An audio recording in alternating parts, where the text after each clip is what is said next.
Hello అండి, నమస్తే. గత సంచికలో విద్యాపతి తండ్రి కాలం చేశాడని తెలిసి ఇందిర ఇంటి నుంచి గబగబా వెళ్ళిపోతాడు. ఇందిర మొద్దుబారిపోయినట్లు నిలబడిపోతుంది. ఆ తర్వాత ఏం జరిగిందంటే 4 వారాల అనంతరం విద్యాపతి టేబుల్ని ఆనుకొని జారగిలబడి ఉన్నాడు. అతనికి ఎదురుగా వంట ఇంటి గుమ్మంలో బియ్యం ముందు పెట్టుకొని సుభద్రమ్మగారు కొంగుల ముఖం దాచుకొని ఏడుస్తోంది. విద్యాపతి మౌనంగా నిలబడి ఉన్నాడు. అతని ముఖంలో చేతులకు బేడీలు వేసి కదలటానికి స్వేచ్ఛలేని ఖైదీ నిస్సహాయత్వం గోచరిస్తోంది. అతని మనసులో భావోద్వేగపు ఆటుపోట్లని అతని దవడ ఎముక బిగబట్టి భరిస్తున్నట్టుగా ఉన్నాడు. ఆవిడ ముక్కు చీదేస్తూ కళ్ళు తుడుచుకుంటూ అంది, విద్య, నువ్వు మమ్మల్ని వదిలేసి వెళ్ళదలుచుకుంటే వెళ్ళు. నేను గాని పిల్లలం గాని నీ సుఖానికి అడ్డురాము. కానీ నువ్వు వెళ్లే ముందు మా అందరికింత విషం ఇచ్చి అది మేము తాగిన తర్వాత చచ్చిపోయామని తెలుసుకొని మరీ వెళ్ళు. మీ నాన్న ఎలాగూ నన్ను అన్యాయం చేశాడు. ఆయన ఏనాడు నా మాట వినలేదు. పేకాటే తప్ప ఆయనకి ఇంకేమీ అవసరం లేకపోయింది. అయినా సరే నిన్ను చూసుకొని ఆయన పెట్టే బాధలన్నీ పడుతూ బ్రతుకుతూ వచ్చాను. ఇప్పుడు నీ సుఖం నువ్వు చూసుకుంటానంటున్నావు. ఈ పిల్లల్ని నేనేం చెయ్యను? నా వల్ల కాదురా, నా వల్ల కాదు. నువ్వు నీ చేతులతో విషం ఇవ్వలేదంటే నేనే పుచ్చుకుంటాను. కానీ నువ్వు ఈ ఇంట్లో నుంచి వెళ్ళిన మరు నిమిషం జరిగే పని ఇదేనని మాత్రం తెలుసుకో. అమ్మా, అతను బాధగా దీనంగా పిలిచాడు. నేనెంత పాపం చేశానో కదరా. నువ్వు పెద్దయితే ఇక నాకు నిశ్చింత అనుకున్నాను. ఇప్పుడు నీ నోట ఈ మాట వింటుంటే నా వెన్నెముక విరిగిపోయినట్టుగా ఉంది. అతను నిట్టూర్చాడు. ఆవిడ చేట తీసుకుని లేచి వంటింట్లోకి వెళ్ళింది. స్టవ్ వెలిగించి గిన్నెలో నీళ్లు పడేసి బియ్యం గిన్నెలో పోసి కడుగుతూ ఏడుస్తూనే అంటోంది. ఆవిడ పెళ్లి చేసుకొని ఏనాడూ సుఖపడిని రోజులు తలుచుకొని ఏడుస్తోంది. అతనికి తల్లి అంటే అపరిమితమైన ఇష్టం, చెప్పలేనంత గౌరవం. పెద్దయిన తర్వాత తల్లిని సుఖపెట్టాలని ఎంతగానో అనుకున్నాడు. ఆ ఊహలకి పూర్తిగా విరుద్ధంగా జరుగుతోంది. అతను అక్కడ నుండి కదిలి చెప్పులేసుకొని బయటికి వచ్చేశాడు. వీధి చివర ఉన్న బస్టాప్ దగ్గరికి వచ్చేసరికి బస్సు ఆగి కనిపించింది. అతను అందులో ఎక్కి ట్యాంక్ బండ్ దగ్గర దిగాడు. నడిచి వచ్చి సిమెంట్ బెంచి మీద కూర్చున్నాడు. దూరంగా సాయంత్రం వేళ ట్యాంక్ బండ్ మీద పడవలు షికారు తిరుగుతున్నాయి. అతని మనసంతా ఆలోచనల సముద్రంలా ఉంది. ఆ అలలు ఒక్కోసారి ఒక్కొక్క తీరానికి చేరుస్తున్నట్టుగా అనిపిస్తోంది. ఆ రోజు ఆ రాత్రంతా ఇందిరతో కలిసి గడిపి దృఢ నిశ్చయం చేసుకున్న తర్వాత తెల్లవారుజామున గిరి వచ్చి తండ్రి పోయాడని చెప్పగానే అతని వెంట వచ్చేశాడు. మళ్లీ ఇందిరని కలవటానికి వీలే కాలేదు. ఇంటికి వచ్చినప్పటి నుంచి అసలు అతనికి ఊపిరే ఆడటం లేదు. తండ్రి పోయాడని తెలియగానే బంధువులు రావటం, కర్మకాండలు, ఆ రోజున మామగారి సమక్షంలో బంధువుల హితబోధలు, తల్లి ఏడుపులు, ఇవన్నీ అతన్ని ఉక్కిరిబిక్కిరి చేశాయి. అతని మనసు సుడిగాలిలో చిక్కిన ఎండుటాకులా ఉంది. ఎటు కొట్టుకుపోతుందో దానికే తెలియటం లేదు. 15వ రోజున బంధువులందరి సమక్షంలో ఎవరూ అడగకుండానే వినాయకరావు గారు సుభద్రమ్మ గారికి అన్ని వాగ్దానాలు చేశారు. మీరేమీ దిగులు పడకండి, చేతికి ఎదిగిన కొడుకున్నాడు. మీ జీవితం ఎలా తెల్లారుతుందా అన్న దిగులు మీకు ఏమీ అవసరం లేదు. నాకు మాత్రం ఎంతమంది ఉన్నారు? నాకు మగపిల్లాడు లేని లోటు తీరుస్తాడనే కదా ఎన్ని డబ్బున్న సంబంధాలు వచ్చినా కాదని మీ వాకిట్లోకి వచ్చి మీ అబ్బాయిని కావాలని కోరుకుంది. ఈ రోజు నుంచి అబ్బాయి ఫ్యాక్టరీ వెళ్ళి చూసుకుంటాడు. అతనికి జీతం 2000 వస్తుంది. ఆ జీతం మీ కుటుంబానికే వాడుకోండి. ఇందులో నేను మీకిచ్చే దానమేమీ లేదు. మీ అబ్బాయి కష్టార్జితం మీరు తిన్నట్టే లెక్క అన్నాడు. విద్యావతి మామగారి మాటలు శ్రద్ధగా వింటూనే ఉన్నాడు. అతనికి ఉచ్చులు బిగిస్తున్నట్టుగా బాధగా ఉంది. అతను డబ్బు కోరుకోవటం లేదు, స్వేచ్ఛ కోరుకుంటున్నాడు. వినాయకరావు గారు మాట్లాడే మాటల్లో చీటికి మాటికి డబ్బు గలవాళ్లు ఎంతమంది అడిగినా కాదని మీ అబ్బాయిని చేసుకున్నాను అని అంటున్నాడు. ఆ మాటల్లో మీ అబ్బాయి బీదవాడైనా సరే అనే శ్లేష వాడిగా ఉంటుంది. విద్యాపతికి ఇది చిరాకనిపించింది. తల్లితో ఎప్పుడైనా కినుకుగా అంటే, అందులో అంత కానిమాట ఏముందిరా, అది నిజమేగా అంటుంది అమాయకంగా. అతను వీళ్ళందరినీ వదిలేసి తన జీవితం ఇందిరతో పంచుకోవటానికి సంసిద్ధుడయ్యాడు. దేవుడు అది ఇష్టం లేనట్టుగా పగ్గం వేసి వెనక్కి లాగటమే కాకుండా అతని మెడకి స్వేచ్ఛ కూడా లేనట్లుగా చేశాడు. రేపట్నుంచి ఫ్యాక్టరీ పని చూడమని మామగారు ఆదేశించి వెళ్ళిపోయాడు. విద్యాపతి వెళ్లలేదు. తండ్రిపోయిన బాధ మరవలేకపోతున్నాడని వాళ్లు సరిపెట్టుకున్నారు. మరో 2 వారాలు గడిచాయి. తల్లి మర్నాటి నుంచి ఫ్యాక్టరీకి వెళ్లమని గుర్తు చేసింది. అతను మనసులో మాట చెప్పేశాడు. అమ్మా, నేను వినాయకరావు గారి ఫ్యాక్టరీలో చేరటం లేదు అన్నాడు. ఎందుకని అంది ఆవిడ ఆశ్చర్యంగా. వేరే చోట ఉద్యోగం చేస్తాను. ఎక్కడా? ఇంకా దొరకలేదు, ప్రయత్నిస్తాను అన్నాడు. వేరే చోట ఎందుకో చెప్పు. విద్యాపతి చెప్పేశాడు. అమ్మా, నేను సీతకి డైవోర్స్ ఇస్తున్నాను, ఇందిరని పెళ్లి చేసుకుంటున్నాను అన్నాడు. ఆవిడ నిర్ఘాంతపోయింది. భర్త పోయినప్పటికంటే ఎక్కువగా ఏడవసాగింది. ఆవిడ ఏడుపు చూసి అతను తికమక పడ్డాడు. ఎలా అనునయించాలో అతనికి తెలియలేదు. నువ్వు ఒంటి మీద తెలివుండే మాట్లాడుతున్నావా? నీకేమైనా పిచ్చి పట్టిందా? మమ్మల్ని ఏం చేస్తావురా? చంపేస్తావా? అంది. అమ్మా, ఆవిడ విద్యాపతిని తిట్టేసింది. ఎంత తిట్టిందో అంత ఎక్కువగా ఏడవసాగింది. సరే, నీ ఆనందం నువ్వు చూసుకో, మా చావు మేం చేస్తాం అంది. అతను ఆవిడతో వాదించలేకపోయాడు, నచ్చజెప్పలేకపోయాడు కూడా. ఇప్పుడేం చేయటం? అతనికి బొత్తిగా పాలుపోవటం లేదు. ఇటు వదిలేస్తే తల్లి విషం తింటానని అంటోంది. అటు చూస్తే ఇందిర ఆ రాత్రి అనవసరంగా ఆ అమ్మాయికి నమ్మకాలు ఏర్పరిచాడు. నిలబెట్టుకోలేని మాటలు చెప్పటం కంటే దారుణం ఇంకోటి లేదేమో. తనే ఆశలు రేకెత్తించాడు. ఎక్కడికైనా వెళ్ళిపోదామన్నాడు. ఆ రోజు గడిస్తే వెళ్ళిపోయేవారే. వెళ్ళిపోయిన తర్వాత ఇలాంటి కబురు తెలిస్తే ఏమయ్యేది? అతను కుడిచేత్తో ముఖం దాచుకొని వెనక్కి వాలి కళ్ళు మూసుకున్నాడు. భగవంతుడా, ప్రేమించిన అమ్మాయిని పెళ్లి చేసుకోకుండా ఉండే దురదృష్టం ఎవరికీ వద్దు. అతనికి ఆ క్షణంలో ఇందిర తన ఒళ్ళో ఉన్నట్టే ఉంది. గుండెల దగ్గర తల ఆనించుకున్నట్టే ఉంది. ఆ స్పర్శ ఎంత హాయిగా ఉంటుంది. ఆ అనుభూతి ఎంత అపురూపమైనది. డబ్బే లోకమనే వాళ్ళకి దాని విలువ తెలీదు. కానీ ఈ లోకంలో కొంతమంది ఉన్నారు. వాళ్ళకి డబ్బు తృణప్రాయం.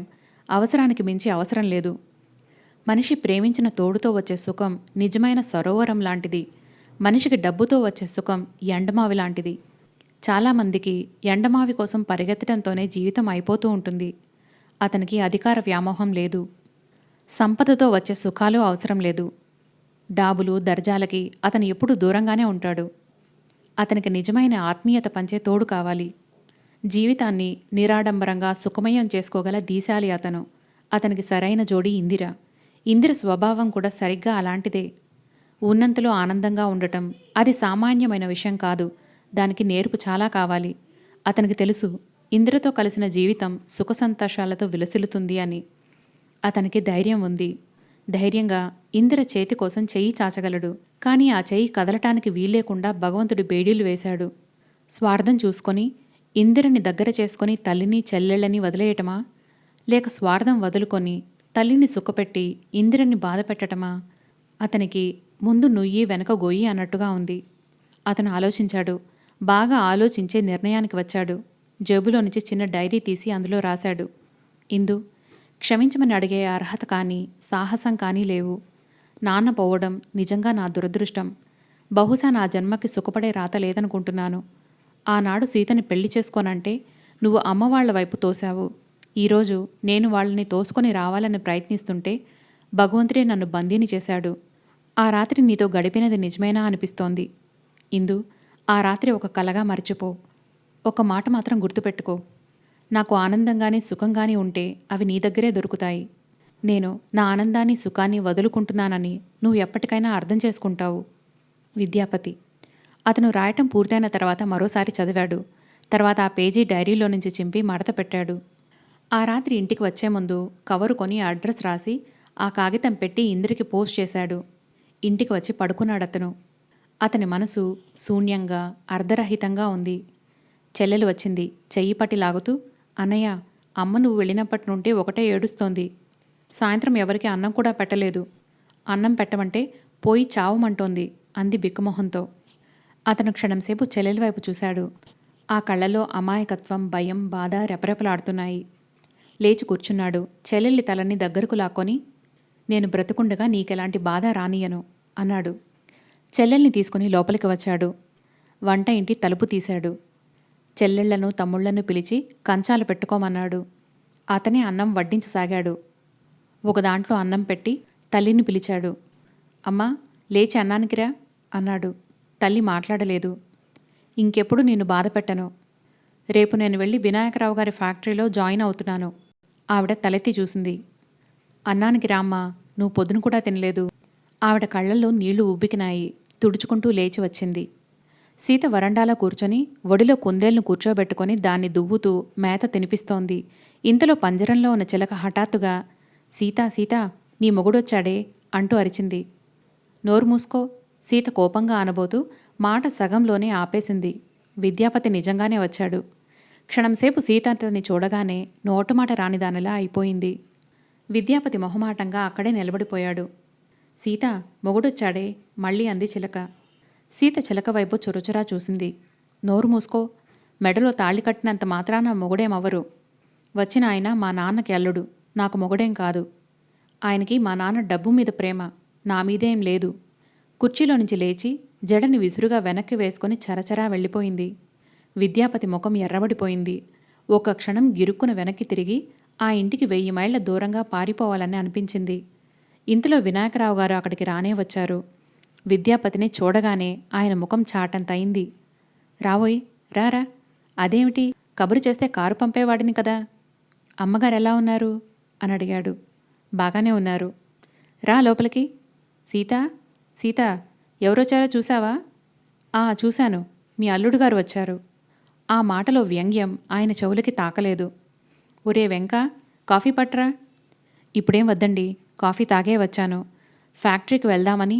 అతని ముఖం జైల్లో నుంచి పారిపోయి మళ్ళీ తిరిగి వచ్చిన ఖైదీలా ఉంది. అల్లుడి నోటి వెంట ఆ మాట రాగానే ఆయనకి ఇంకా సంతోషమైంది. డ్రైవర్ ఎక్కడా అంటూ కేకలు పెట్టాడు. డ్రైవర్ వచ్చాడు.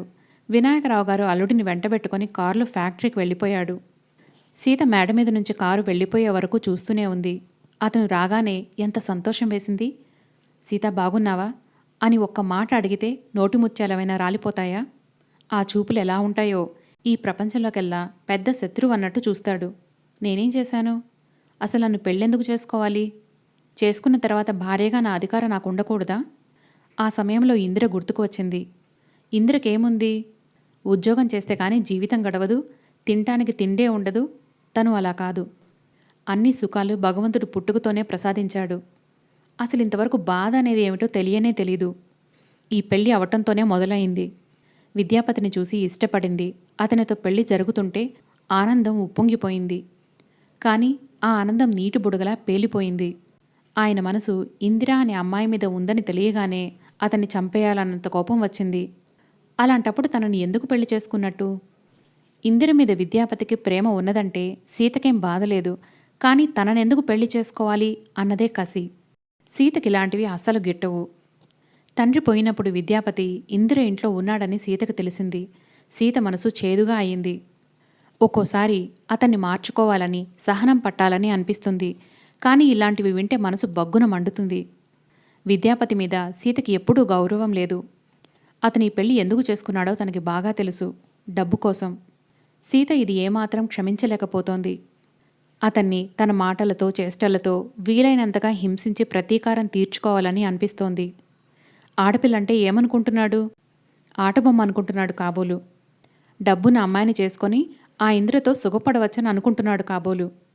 ఈ సీత కేవలం డబ్బున్న అమ్మాయే కాదు, మనసున్న అమ్మాయి కూడా అని అతనికి అర్థమై తీరాలి. సీత తల ఎగరేసింది. ఈ ప్రపంచంలో డబ్బు లేక చచ్చిపోయిన వాళ్ళున్నారు, కానీ మొగుడు ప్రేమ లేక చచ్చిపోయిన వాళ్ళెవ్వరూ లేరు. ఒకవేళ ఎవరైనా చచ్చిపోతే వాళ్ళు మూర్ఖులన్నమాటే. ఒట్టి మూర్ఖులు కాదు, పరమ మూర్ఖులు. విద్యాపతికి సీత అంటే ఏమిటో తెలిసి వచ్చేలా చేస్తుంది. సీతకి అత్తగారి దగ్గర ఎప్పుడూ చనువు ఉంది. ఆ మధ్యాహ్నం వెళ్ళిన సీత అత్తగారితో ఎంతో అణకువగా అంది. అత్తయ్యగారు, మీరు పిల్లలు ఇక్కడ ఒంటరిగా ఉండటం నాకిష్టం లేదు. అక్కడ మా అమ్మ ఆరోగ్యం కూడా బాగాలేదు. నేనిక్కడ ఉంటే అక్కడ అమ్మని చూసేవాళ్ళు లేరు. మీరు పిల్లలు వచ్చేయండి, అందరం కలిసి అక్కడే ఉందాం అంది. కోడలి మంచితనానికి సుభద్రమ్మ కళ్ళల్లో నీళ్లు ఉబ్బికినాయి. అబ్బాయి ఏమంటాడో అడిగి చూస్తాను అంది. ఆయనేమంటారు? ఇలాంటివి అడగకుండానే చెయ్యాలి. అడిగితే అభిమానం అడ్డు వచ్చి కాదంటారు. అయినా నేను ఈ ఇంటి కోడలిని, ఆ మాత్రం అధికారం లేదంటారా అంది. అయ్యయ్యో, ఎందుకు లేదమ్మా అంది కంగారుగా. ఆ సాయంత్రం విద్యాపతి ఇంటికి వచ్చేసరికి ఆ ఇంటికి ఇల్లు అద్దెకు ఇవ్వబడును అన్న బోర్డు వేలాడుతోంది. అది చూసి అతను నిర్వీణుడయ్యాడు. ఇంటాయన వచ్చి చెప్పాడు, మధ్యాహ్నం సీత వచ్చిందట, ఇల్లు ఖాళీ చేస్తున్నామని చెప్పి అద్దె మొత్తం ఇచ్చేసిందట. విద్యాపతి తల్లిని పిల్లల్ని కారులో తీసుకొని వెళ్ళిపోయిందట. నౌకర్లు వచ్చి లారీడు సామాను తీసుకువెళ్లారట. ఉదయం 10 గంటల నుండి సాయంత్రం 6 గంటల లోపల ఇంత పెద్ద మార్పా? అతనికి తల్లి మీద కోపం వచ్చింది. కనీసం తనకి చెప్పాలనే జ్ఞానమైనా ఉండొద్దు అనుకున్నాడు. విద్యాపతి గత్యంతరం లేనట్టుగా మామగారింటికి వచ్చాడు. తల్లి పిల్లలకి ప్రత్యేకంగా ఉన్న గదులు ఇచ్చారు. పిల్లలు భోజనాలు చేసి సుఖనిద్రలో ఉన్నారు. తల్లి ముఖం తేటగా ఉంది. ఇదేమిటమ్మా, నాకు చెప్పనేనా చెప్పలేదే? కోపంగా అడిగాడు. నేను చెబుతాననే అన్నానురా. సీత పర్వాలేదు అంది. సీతేమైనా పరాయిదా? అంది. నన్ను చంపేశావమ్మా నువ్వు. అసలే నడుం విరిగినట్లుంటే నన్ను జీవచ్ఛవంలా చేశావు. కుర్చీలో కూలబడుతూ అన్నాడు. వంట మనిషి వచ్చి భోజనానికి పిలుస్తున్నారని, సీతమ్మగారు ఎదురు చూస్తున్నారని చెప్పాడు. అతను తల్లి బలవంతం మీద తప్పనిసరిగా లేచి వెళ్ళాడు. వంట మనిషి వడ్డించబోతుంటే సీత వారిస్తూ అంది. నువ్వెళ్ళు, నేను పెడతాను. వంట మనిషి వెళ్ళిపోయాడు. సీత అతనికి వడ్డించసాగింది. అతనికి అన్నం తినబుద్ధి కాలేదు. అతను ఒక్కడే భోజనం చేయటం ఎప్పుడూ అలవాట్లేదు. సీత వడ్డిస్తూ చెప్పింది. ఫ్యాక్టరీని నాన్నగారు ఈ రోజు నుండి నా ఆధ్వర్యంలో వదిలేస్తానని అన్నారు. ఇక నుంచి దాని గురించి విషయాలన్నీ మీరు నాకు చెప్పాలి. నాన్న అమ్మ చాలా రోజుల నుంచి బద్రీనాథ్, ఋషికేశ్ వెళ్ళాలని అనుకుంటున్నారు. వెళ్ళి రమ్మనమని నేనే చెప్పాను అంది. విద్యాపతి మౌనంగా విని ఊరుకున్నాడు. అన్నం కెలికినట్లుగా తిని లేస్తూ అన్నాడు. రేపట్నుంచి నేను అమ్మతో కలిసి భోజనం చేస్తాను. ఒక్కటిని తినటం నాకు అలవాట్లేదు. సీత శ్రద్ధగా వింది. తర్వాత ఖచ్చితమైన స్వరంతో అంది. అది ఇదివరకు అలవాటు. ఇప్పుడు మీరు ఈ ఇంటి అల్లుడు. అలాంటి అలవాట్లని ఎన్నో మార్చుకోవాల్సి ఉంటుంది అంది. అతను సీత చెప్పిన తీరుకి చకితుడైనట్టు చూశాడు. అతను గదిలోకి వచ్చి పడుకున్నాడు. ఆ గది ఇదివరకు అతని కోసం ప్రత్యేకంగా ఏర్పాటు చేసిన గదే. అతని మనసు ఉక్కిరిబిక్కిరైనట్లుగా ఉంది. ఆ అందాలు, ఐశ్వర్యం అతన్ని వెక్కిరిస్తున్నట్లుగా ఉంది. అతనికి ఇందిర గుర్తుకు వచ్చింది. లేచి వెళ్ళి సోఫాలో పడుకున్నాడు. ఇందిర ఇంట్లో సోఫా గుర్తుకు వచ్చింది. దిండు చేతిలోకి తీసుకొని గుండెల మీద పెట్టుకున్నాడు. ఇందు. అతని మనసు ఆక్రోశిస్తోంది. సీత ఆ గదిలోకి వస్తుందేమోనని అతనికి భయం వేసింది. కానీ సీత రాలేదు. తెల్లవారుజామున అతను నిద్రపోయాడు. సీత మధ్యాహ్నం వేళ అత్తగారి దగ్గర కూర్చొని విద్యాపతికి ఏవేవి ఇష్టమో ఏవి ఇష్టం లేదో అడిగి తెలుసుకునేది. విద్యాపతికి పెద్ద పెద్ద పువ్వులు గాని చారాలు గాని ఉన్న చీరలంటే చిరాకు. సీత ఆ సాయంత్రమే బజారుకెళ్ళి చారలవి, పెద్ద పువ్వులవి అరడజను చీరలు కొనుక్కువచ్చింది. అతను కాకరకాయ కూర తినడు. వంటలో తరచుగా అదే ఐటెం ఉండేది. అతనికి ఇల్లు నిశ్శబ్దంగా ఉంటే ఇష్టం. సాయంత్రం అతను వచ్చేసరికి టేప్లో గోలగా సంగీతం వినిపిస్తూ ఉండేది. తండ్రిని తల్లిని ఒక విధంగా తనే బలవంతంగా యాత్రలకి పంపించింది సీత. ఫ్యాక్టరీ విషయాలు ఏది చేయాలన్నా విద్యాపతి సీతకి చెప్పి అనుమతి తీసుకోవాలి. చాలా కొద్ది రోజుల్లోనే విద్యాపతి పేరుకే యజమాని గాని పెత్తనమంతా అమ్మాయి గారిదే అన్న విషయం తెలిసిపోయింది. ఫస్ట్ రాగానే విద్యాపతి అందరి వర్కర్స్కి జీతం ఇచ్చి తను కూడా 2000 రూపాయలు తీసుకొని సంతకం పెట్టాడు. ఇంటికి రాగానే కవర్లో పెట్టి సీతకిచ్చాడు. ఏమిటిది అంది. డబ్బు. దేనికి? అమ్మ పిల్లలు ఈ ఇంట్లో ఉంటున్నారు. నేను కూడా ఇక్కడే ఉంటున్నాను. మా క్రింద భోజనానికి ఖర్చు అవుతుంది. అందుకోసం అన్నాడు. సీత కనుబొమ్మలు ముడిచి తీక్షణంగా క్షణంసేపు అతన్ని చూసింది. ఆ తర్వాత ప్రసన్నంగా చూస్తూ హేళనగా అంది. అది మా డబ్బేగా. ఇది ఇస్తే మా రుణం ఎలా తీరుతుంది? ఎన్నడూ లేంది విద్యాపతి ముఖంలో కోపం కస్సుమంది. మీ డబ్బా? మీ డబ్బాలా అవుతుంది? నేను ఫ్యాక్టరీ వర్కర్స్లో ఒకడిని. వాళ్లతో సమానంగా పనిచేశాను. జీతం తీసుకున్నాను. అది నా డబ్బు అన్నాడు. ఎందుకంత బిగ్గరగా మాట్లాడతారు? మీరు డబ్బు నాకు ఇస్తున్నారని నౌకర్లందరికీ తెలియాలనా? అంది. నేనేం అనటం లేదు. నువ్వే అనవసరంగా నన్ను రెచ్చగొడుతున్నావు. సీత కట్టుకున్న ఆ చారాల చీర చూస్తే అతనికి మహా కంపరంగా ఉంది. నేనా? ఆశ్చర్యంగా చూసింది. అవును, నువ్వే.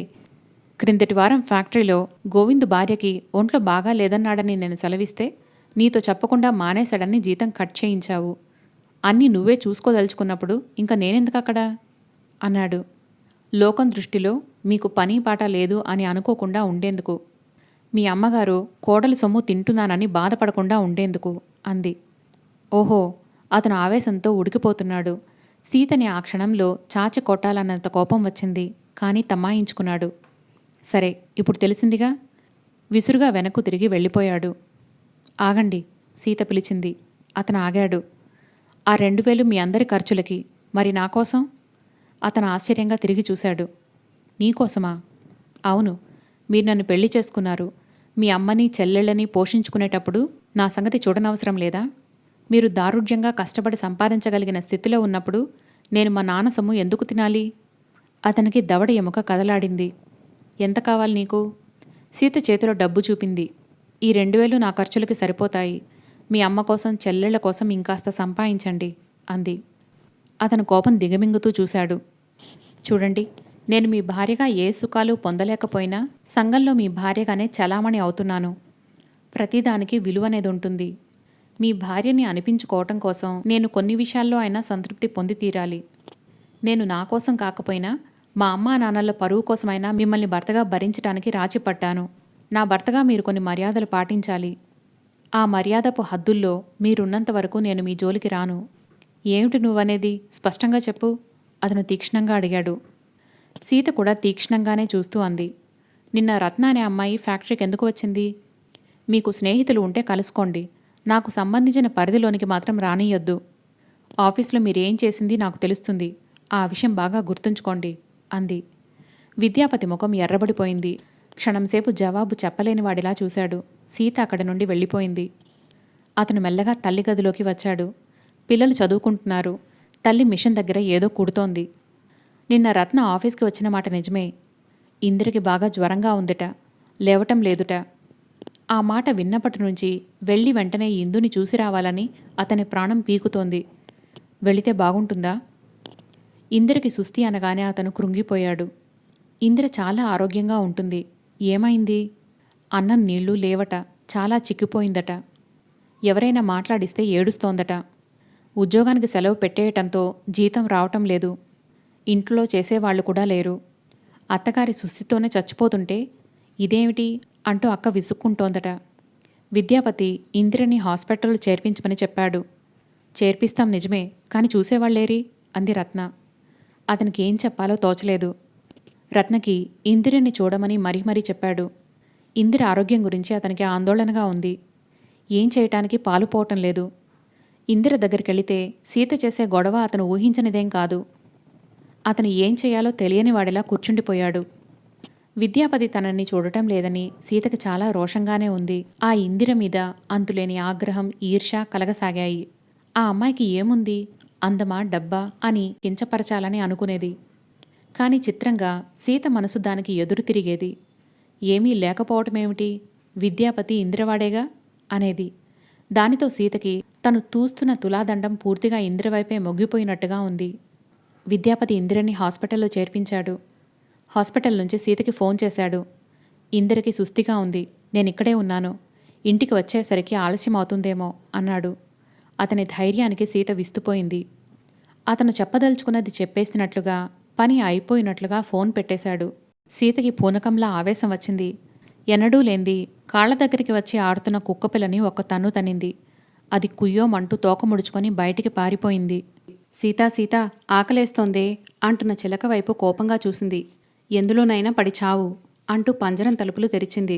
ఆ పంజరంలోకి అలవాటైపోయిన చిలక ముడుచుకుపోయినట్లుగా కూర్చుందే తప్ప బయటికి ఎగరనే లేదు. వంట మనిషి వచ్చి, సాయంత్రం వంట ఏం చేయమంటారమ్మా అని అడిగితే, అవతలికి పో, నన్ను మాట్లాడించకు అని అరిచింది. సీత అప్పటికప్పుడు డ్రైవర్ని కారు తీయమని విద్యాపతి ఉన్న నర్సింగ్ హోంకి బయలుదేరింది. అక్కడికక్కడే అతనితో తాడో పేడో తేల్చుకోవాలి అన్నంత ఆవేశం వచ్చింది. సీత చాలా ఆవేశంగా బళ్ళున బద్దలవుతున్న అగ్నిపర్వతంలా నర్సింగ్ హోంకి వచ్చింది. కానీ అక్కడ కళ్ళకి కనిపించిన దృశ్యం చూసి నిరుత్తరాలైనట్టుగా నిలబడిపోయింది. ఇందిర ఎంతో మారిపోయింది. చెబితే గాని గుర్తుపట్టలేనట్లుగా ఉంది. అలాంటి ఇందిరని అతను తల్లి పసిపిల్లని పొదివి పట్టుకున్నట్లుగా పట్టుకొని మందు తాగిస్తున్నాడు. డెలీరియంలో ఉన్న ఇందిర ఏదో అరుస్తున్నట్లుగా అంటోంది. ఇందు అంటున్నాడతను. సీత విద్యాపతినే చూస్తోంది. అతని మాటల్లో ఎంత మార్ధవం, ఎంత ఆత్మీయత, కళ్లల్లోనూ మాటల్లోనూ ఎంత ఆదుర్దా ఉంది. ఆ క్షణంలో అతన్ని చూసిన ఎవరికైనా అతని చేతుల్లో ఉన్న ఆ ఎముకల గూడు లాంటి ఆకారం అతనికి ప్రాణమన్నంత అపురూపమని తెలుస్తూనే ఉంది. ఆ పరిస్థితిలో సీత తను వచ్చిన పని మర్చిపోయినట్టే నిలబడిపోయింది. విద్యాపతిని చూస్తుంటే పోట్లాడ్డానికి నోటి వెంట మాటే రావట్లేదు. నిశ్శబ్దంగా కలలో నడుస్తున్న వ్యక్తిలా హాస్పిటల్ నుంచి బయటికి వచ్చింది. కారులో ఇంటికి తిరిగి వచ్చేసింది. ఎంతసేపైనా తన కళ్ల ముందు నుంచి ఆ దృశ్యం కదిలిపోనే పోవటం లేదు. నిశ్చలమైన చిత్రంలా అది అలాగే ఉండిపోతోంది. అతనిలో ఎంత ప్రేమ హృదయం ఉంది. పెదవుల వరకు వచ్చిన నీటిని తాగలేని దురదృష్టవంతురాల్లా తను విద్యాపతిని శాస్త్రీయంగా పెళ్లాడి కూడా అతని ప్రేమని పొందలేకపోతోంది. పెళ్లి వాళ్ళ శరీరాల దగ్గర కాగలవేమో కానీ మనసులు దూరంగానే ఉండవచ్చు అనటానికి తన జీవితమే ఒక పెద్ద ఉదాహరణ. ఇందిరకి డబ్బు, అందం, హోదా ఏమీ లేకపోతేనే ఇందిరని ప్రేమించే విద్యాపతి ఉన్నాడు. అదే 1000 అంతస్తుల ఐశ్వర్యం. ఇందిర ముందు తను ఎంత పేదరాలు. విద్యాపతి ఇందిరకి తను చేసిన సాయం ఏదీ దాచకుండా సీతకు చెప్పేస్తున్నాడు. ఆఫీస్లో అతను నెల మధ్యలో అడ్వాన్స్ కావాలని 500 తీసుకున్నాడు. ఎందుకిది? అంది సీత. ఇందిరకి వైద్యం చేయించాలి అన్నాడతను. సీత తలెత్తి చూసింది. అతను నిర్భయంగా ఎలాంటి తడబాటు లేకుండా అన్నాడు. ఇలాంటివి నేనే నీకు స్వయంగా చెప్పటం చాలా మంచిదనుకుంటున్నాను. ఎవరో వచ్చి ఏదైనా చెబితేనే నువ్వు వినాల్సిన అవసరం ఉండదు. ఆ రోజు నుంచి అతను ఇంటికి ఆలస్యంగానే వస్తున్నాడు. సీత హాస్పిటల్లో ఇందిరని చూసినప్పటి నుంచి దైన్యభావం ఏర్పడింది. ఇదివరకు విద్యాపతి అంటే కేవలం ఒక కోపం మాత్రమే ఉండేది. ఇప్పుడు తనకే తెలియని ఇష్టం కూడా ఏర్పడసాగింది. ఎంత బాగా అనునయిస్తున్నాడా అమ్మాయిని? పదే పదే తలుచుకోసాగింది. అతనిలో ప్రేమించే హృదయం ఉంది. అది తనకి కావాలి. విద్యాపతి ఇంద్రని ప్రాణంగా భావిస్తాడని చాలా అక్కసు ఉంది. అయినా ఆ ఈర్ష్యలో కూడా అతనంటే ఏదో అభిమానం కలగసాగింది. తను పెళ్లి చేసుకున్న ఈ వ్యక్తి అందరిలాంటివాడు కాదు. ఇతనిలో ఒక ప్రత్యేకత ఉంది. ఇతనికి డబ్బు తృణప్రాయం. అనవసరమైన భేషజాలు లేవు. ఇతను మనిషెంత మామూలువాడో మనసు అంత గొప్పది. అలా ఆలోచిస్తుంటే సీతకి తనే ఇందిర అయితే బాగుండేదని అనిపించసాగింది. గడియారం రాత్రి 10 గంటలు కొట్టింది. సీత పడక గదిలో కూర్చుని ఉంది. ఇంట్లో అందరూ నిద్రపోతున్నారు. ఎక్కడా ఎలాంటి శబ్దమూ లేదు. విద్యాపతి ఇంకా ఇంటికి రాలేదు. సీత అతని కోసం ఎదురుచూస్తూ కూర్చుంది. దాదాపు వారం నుంచి అతను ఇంటికి వచ్చేసరికి ఇలా పొద్దుపోతూనే ఉంది. ఇందిరకి సుస్థిగా ఉంది. ఆ అమ్మాయి ఆరోగ్యం గురించి అతను ఆదుర్దా పడుతున్నాడు. రత్న అనే అమ్మాయి సాయంతో ఇందిరని హాస్పిటల్లో చేర్పించాడు. మొదటి రోజున అతను ఆఫీస్ నుంచి త్వరగా వెళ్ళిపోయాడు. రాత్రి 11 గంటలకి ఇంటికి వచ్చాడు. సీత అప్పటికి మేలుకునే ఉంది. ఇప్పుడా ఇంటికి రావటం? మీకోసం మేలుకొని కూర్చోటానికి నాకేమన్నా జీతం ఇస్తున్నారా? అంది హఠాత్తుగా. అతను మాట్లాడలేదు. ఆ సాధింపే చెవులకి పట్టనట్టుగా గదిలోకి వెళ్ళిపోయాడు. అరగంట తర్వాత సీత గదిగుమంలోకి వచ్చి నిలబడింది. నేనింకా ఎంతసేపు మేలుకోవాలి? నేనేం చేశానని నాకీ శిక్ష? అంది. అతను గదిలో కుర్చీలో కూర్చొని ఉన్నాడు.